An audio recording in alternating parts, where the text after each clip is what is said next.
thank you, Stepanie, to coming up on the stage, and we're very happy to have you here. Actually, she's the commercial vice president for packaging and specialty packaging in the EMEA region at the Dow company. I said that already. She drives the region's business strategy, focusing on circular economy and decarbonization. So it's all very familiar words for us, and she leads the overall SP performance. So very interesting to see this side as well. And you're a graduate of Michigan State University and Harvard Business School. Stepanie is a very strong advocate for diversity and the advancement of women in technical and leadership roles. And you live in Switzerland, in Zurich. That's what I learned. So now it's up to you. Thank you so much. Thank you. So I'm going to steal this one. Thank you, guys. Good afternoon, everybody. How are you? Good. Better? How are you? It's Sunday, guys. I mean, let's have some fun. Okay. How many of you dreamed as little girls or boys about being in the plastics industry when you were young? By show of hands.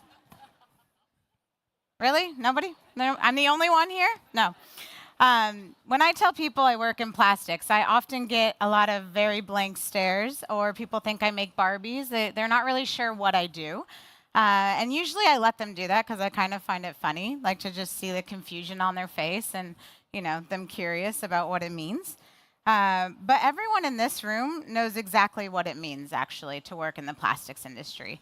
The plastics industry is an industry that underpins all the major sectors of the global economy, or many of them. And it's almost on the verge of $1 trillion when you look at it across the board. So the plastics industry is huge. And it's one of the reasons that I love plastics.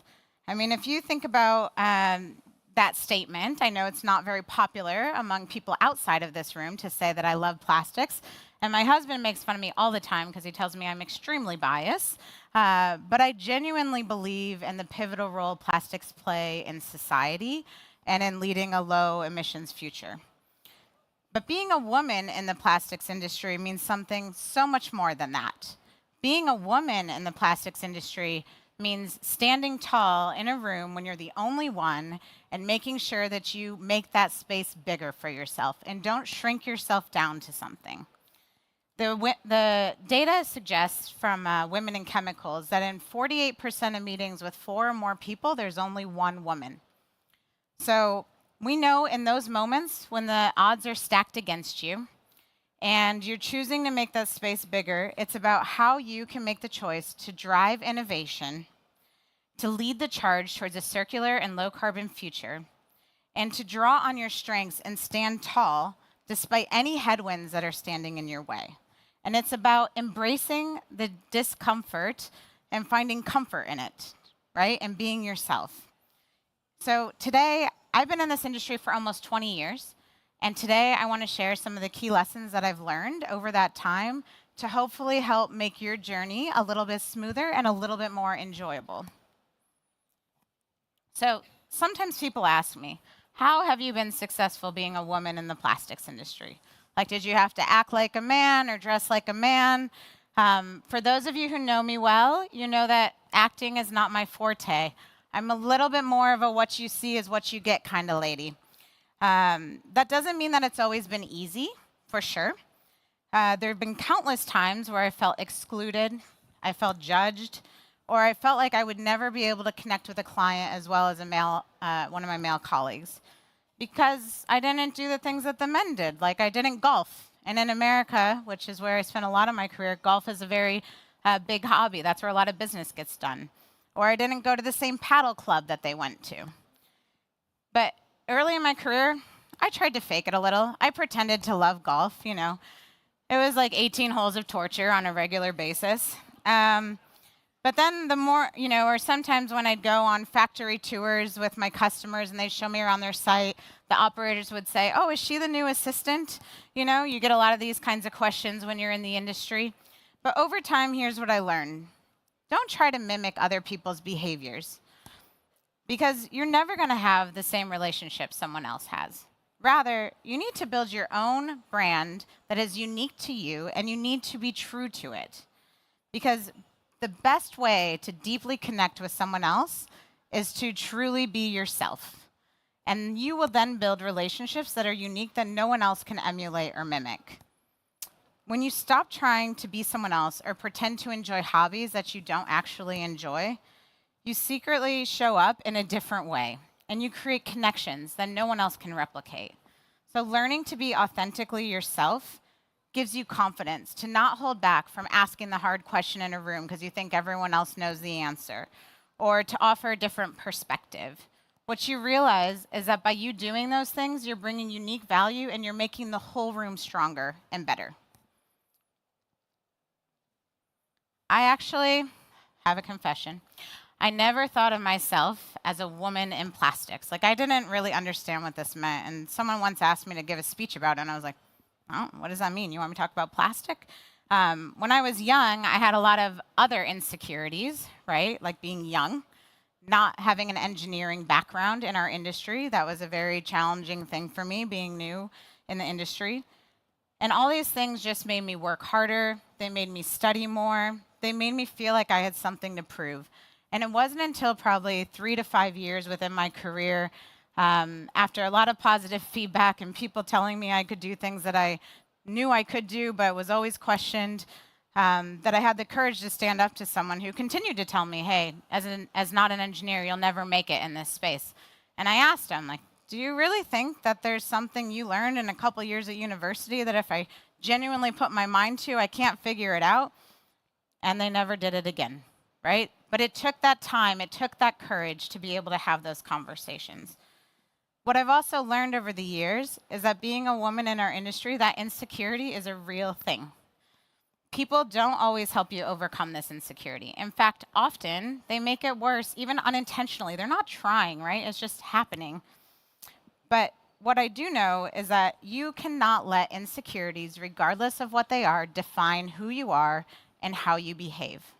What you need to do is you need to name them, identify them, and manage them. And you can only do that if you're being really true to yourself. So the concept of being true to yourself and being 100% yourself is kind of a funny idea to me. When I started my career, my father always said to me, Stepanie, when you meet someone new, only give them 60% of you. It's probably all they can handle until they know who you are and they understand you better. Well, there's probably a lot of truth to that. I could have felt offended and I could have, been concerned about it, but instead, I understood that he was sharing with me a very valuable lesson. The reality is we don't know everything. So having the humility and the confidence to take feedback, and more importantly, to seek feedback, is essential to your success. And mentors play a key role in this. So for those of you who do not have mentors, tonight find one, tomorrow find one, get one. You need to have them. I have been extremely fortunate in my career to have amazing mentors who have really helped me in so many ways. Majority of them have been men. And they saw something in me that I did not see in myself. And they helped show me the way to reach my full potential. And for that, I am extremely thankful. So for the men in this audience, I see some of you. There's not many. The women are outnumbering you for once in the plastics industry. But I do see some of you, and I appreciate you being here, because do not underestimate the value that your allyship brings to making progress for our industry and bringing more diversity to it. As a woman, the bad news, you have an even greater responsibility. As a woman, you need to be a mentor yourself. You need to lift other women as you rise. There are so few of us in this industry, and people are always looking at us. They're watching us. They're watching everything we do. We're viewed differently. We're assessed differently. We are judged differently, whether we like it or not. And we're also inspiring people differently and in ways that we have no idea on a regular basis. I vividly remember the first time that I had a really difficult negotiation, and the woman on the other side was actually a woman. It was shocking. I was like, she was amazing. I mean, I was in awe. And I just remember walking out of that room thinking, I want to be like her. And it wasn't until that moment that I even recognized the need to have a role model and an example. We are all role models. whether you know it or not. Don't let that weigh you down. Let that lift you up. Know that you are inspiring someone somewhere. And don't worry if no woman has ever had the job you want before, or if you don't have that example, because you can be the first. But we need to make sure that you're absolutely not the last. I've had the opportunity, if we want to call it that, to be the first on many occasions. Like, oh, you're the first woman they let do this, or oh, you're the first woman to take that job. And then, it's one of those weird things where you're like, thank you. I hope I don't let you down. I mean, I'm not really sure how to react to that. But here's what I do know, that someone has to be the first.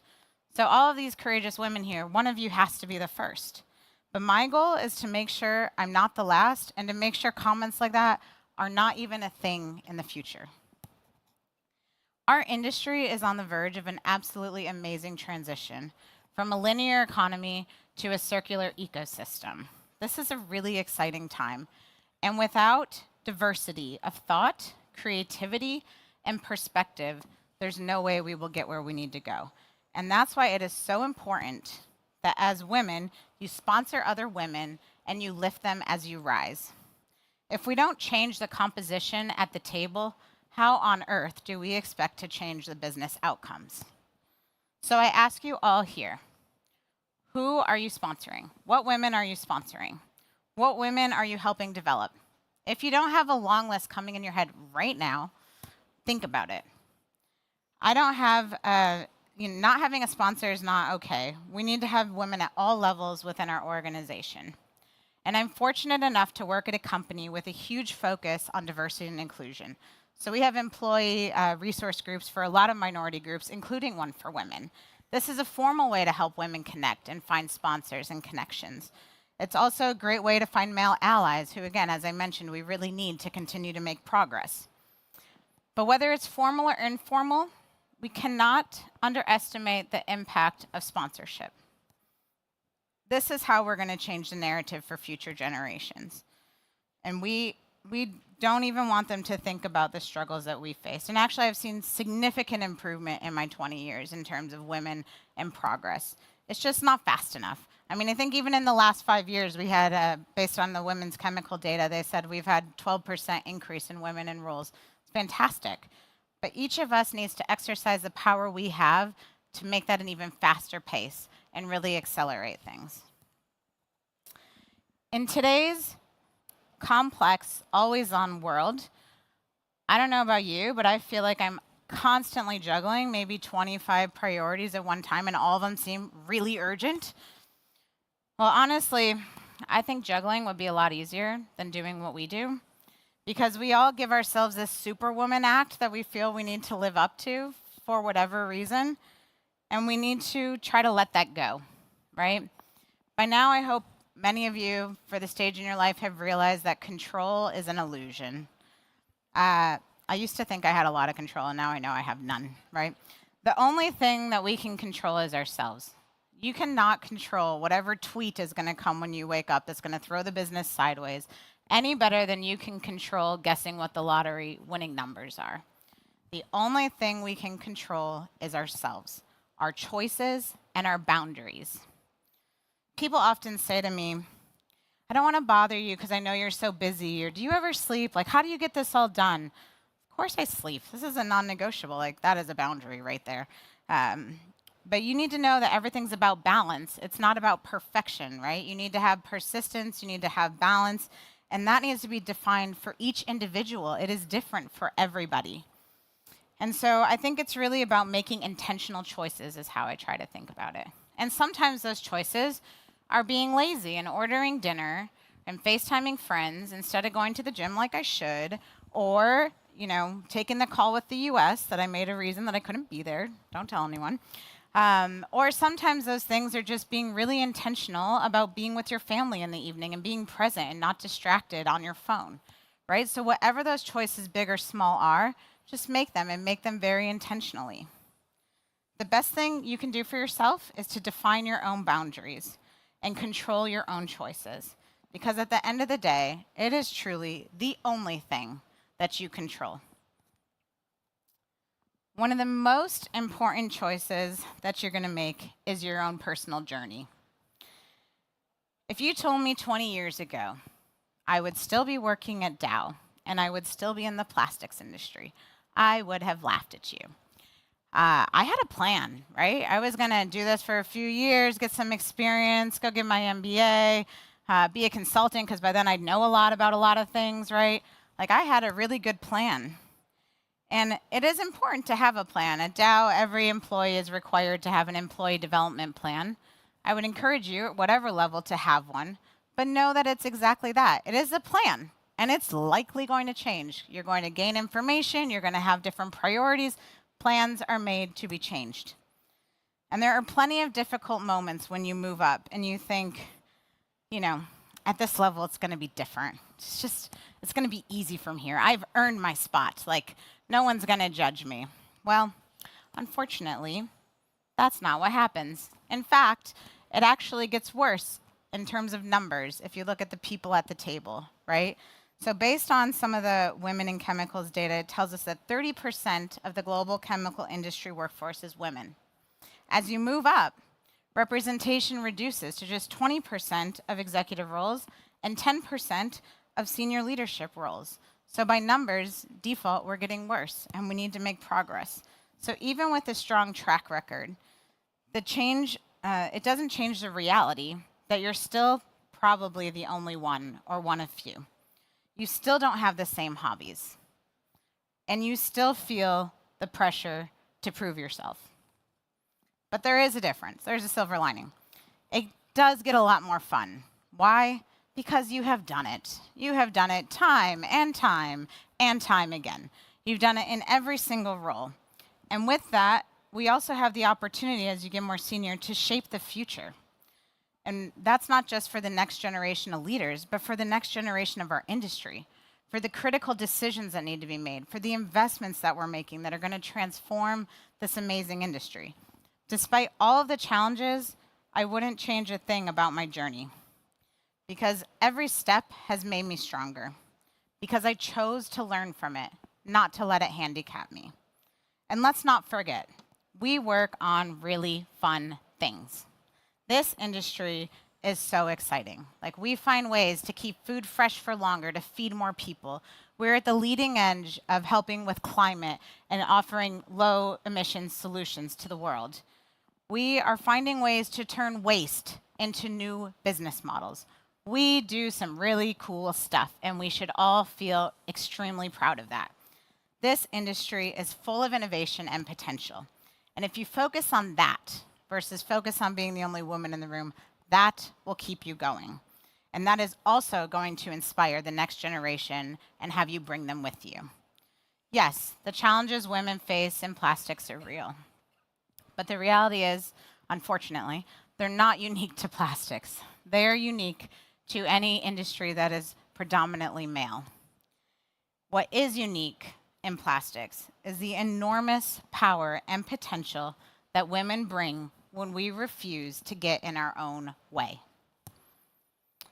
The kids these days they say them to me all the time, so I don't know. I don't actually have children, but they do say this when I see them. That sounds like a you problem. And I like this a lot because, quite frankly, I don't think we need to carry other people's baggage. We have enough of our own. We have enough of our own choices to make. So allow yourself to be you.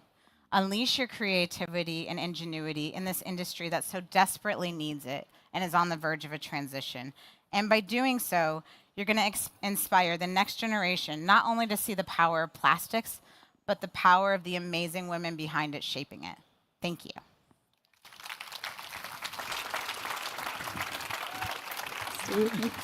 Stay with me for a while. Yes, okay. Just for a second. No problem. Because I was the first one who had to walk up here alone. I'm so happy you're here with me now together. Such an inspiration. Thank you so much. Yes, thank you. And I think if I need a mentor or a role model, I would definitely choose you. Thank you. Thank you so much. Thank you. Thanks, guys. See you later. So here's the most important thing.